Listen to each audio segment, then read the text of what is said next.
Hey everyone, thanks for joining us. This is Eric and Andre. Also known as Andrik. Here at Pain Free Dental Marketing, we're looking to get your office reopened as productive as possible, and we have some trends and tips to talk about. Before we get started, I thought I'll give you guys a really brief introduction on us. We are a specialty marketing agency. All of our clients are dental. We've been in business since 2014. We do have practices nationwide, and our goal is to become the marketing department for our clients. So today's presentation, we're going to show you some of the data that we're seeing across the country through our multiple practices and bring you some insights. We prepare some trends that both are available on Google as well as some internal metrics here. And we're going to begin kind of sharing those, and then we're going to get into how we've applied those to our practices. What you're looking at here is Google makes available, you can determine search volume of specific keywords. And we use the keyword dentist near me as sort of a bellwether of how the overall industry is, the demand that takes place in the industry. And what you're looking at is, this is over the past 15 or 16 months, you're seeing pretty healthy growth and a good trend.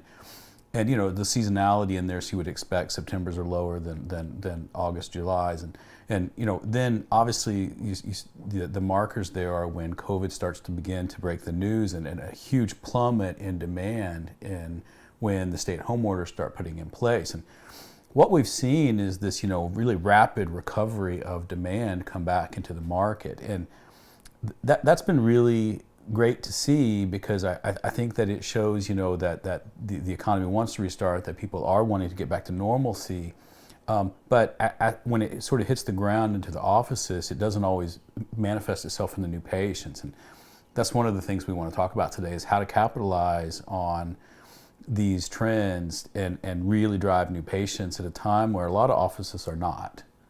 And the way to read this graph, if you haven't seen one of these before, is at peak demand for the last 18 months, you see it at 100%.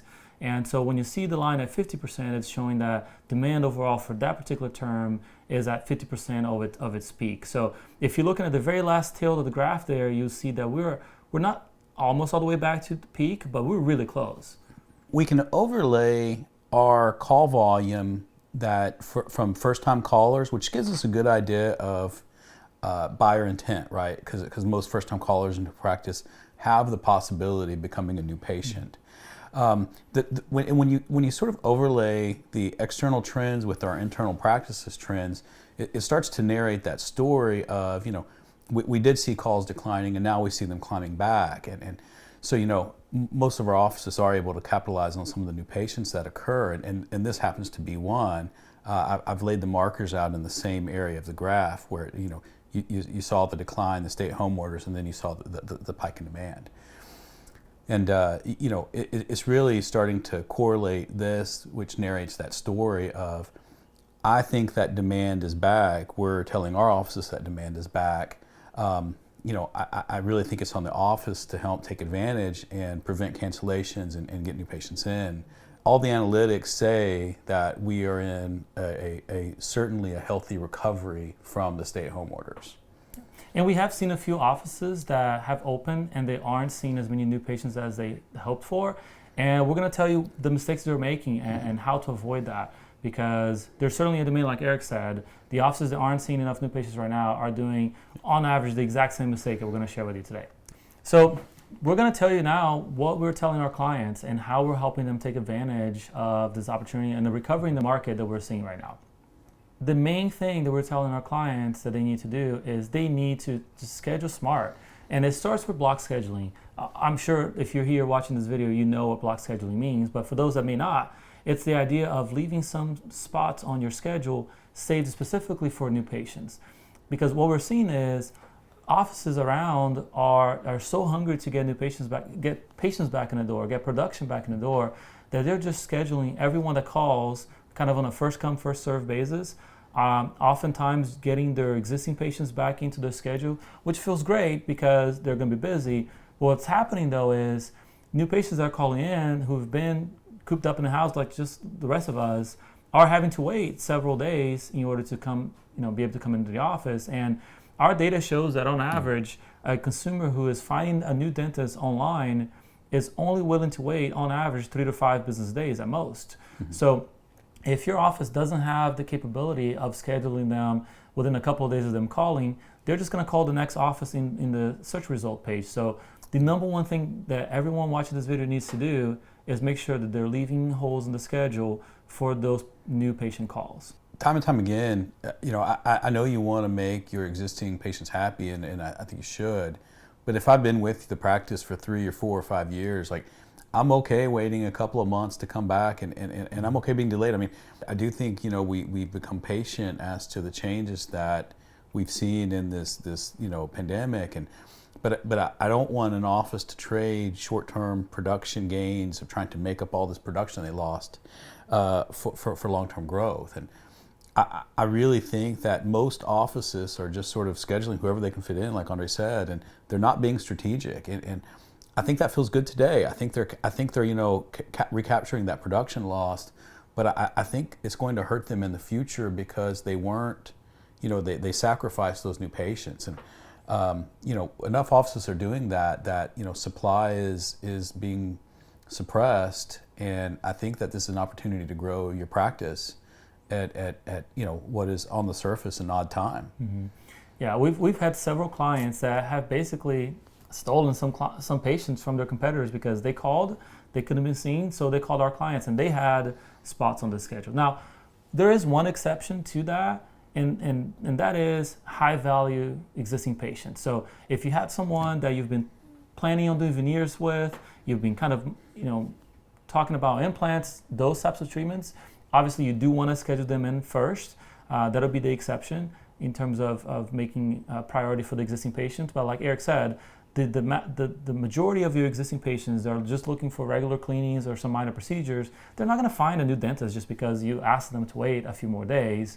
You have the relationship with them. They know you. They're not going to go to someone new. But a new patient that's just looking for a dentist online, they will. They're going to go for the person who's the most convenient and who can see them first. We're seeing more and more Google correlating dental searches with the COVID-19 and the pandemic releases. And I will say that previously when a patient was coming into the office, they might hit your website to see the forms they needed to update or to look up the phone number or something. But we are seeing traffic in websites increase because existing patients are going out there to see what sort of gear they need to look at, how they need to come to the office, what the office has changed. And specifically your website and Google My Business are great opportunities to push that information out that you have changed some policies, because as these offices have opened, we've had offices that have opened with very few cancellations, and we have offices that are opening with a fair amount of cancellations. And it's not really tracking against socioeconomics or red states or blue states or anything like that. It has to do with the consistent communication of, this is what to expect when you come to our practice. And, before, I think it was just kind of taken for granted of what was going to happen when I showed up to the dentist. But now people are like, what do I need to wear? Like, do I need to wear a mask or not? Do I need to, am I going to wait in my car? How am I going to check out? And I think people are sensitive to that type of information, because I think everyone has kind of a cavalier attitude of let's just get back and reopen and get back. But I think until they have to go somewhere and sit in very close to someone, I think they're looking for guidance on what to expect when they come to your office. Yeah, and it's important to remember that right now, your biggest competitor is not the office on the street. Your biggest competitor is fear, is uncertainty. It's, not sure if they can be seen, if they can't, if the offices are even open. So like Eric said, staying connected and keeping your information fresh, updating your hours, making sure there's communication on your website, sending out emails to your existing patients, is letting them know that you are on top of it and that this is a safe place to come to and that they don't have to worry. Because again, the biggest detractor right now is just fear and uncertainty more so than anything else. It's important right now to just communicate your changes. Just be connected with your patients, be connected with your audience. If you've installed plexiglass, if you've changed the procedures in the waiting room, if you have online consent forms, just socializing all that information lets them know that you care, that you're doing things differently. And if we're being candid with each other, a dental office is, for the most part, already a really safe environment because not just of coronavirus, but because of all the other diseases that we have to protect the staff from. And so a lot of these things are more a given comfort.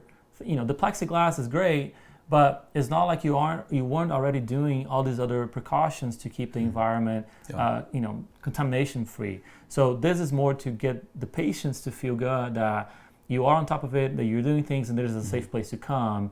And the more communication around that you can put out there, the more connected your audience will be with you, and knowing that it's okay to come in. Even having a simple graphic and pushing it out of like these are the changes we've made. I like to balance, we've made our office safer because I don't want to say here's all the things we're doing. I want to promote additional safety. I think it's important to highlight that I want this on your website. I want it in the phone verbiage they use to confirm appointments. I want it in the appointment reminders.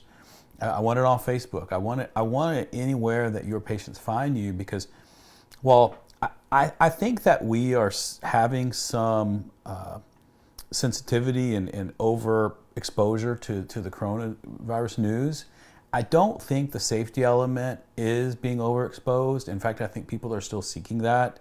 So don't feel like you're over promoting, fear or anything. I mean, you're just promoting in your office. This is the experience.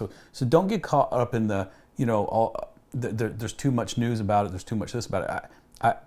That may be true, not around your office and how to safely come to your office. Mm-hmm.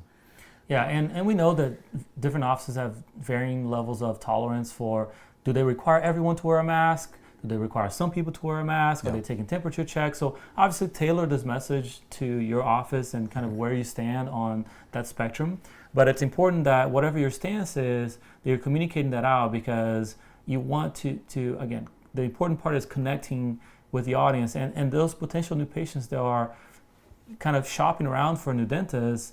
When they come to your page and when they come to your social media, you want them to know that you stand for something and you're putting it out there and it's important to you, wherever you may be on that spectrum. Yep.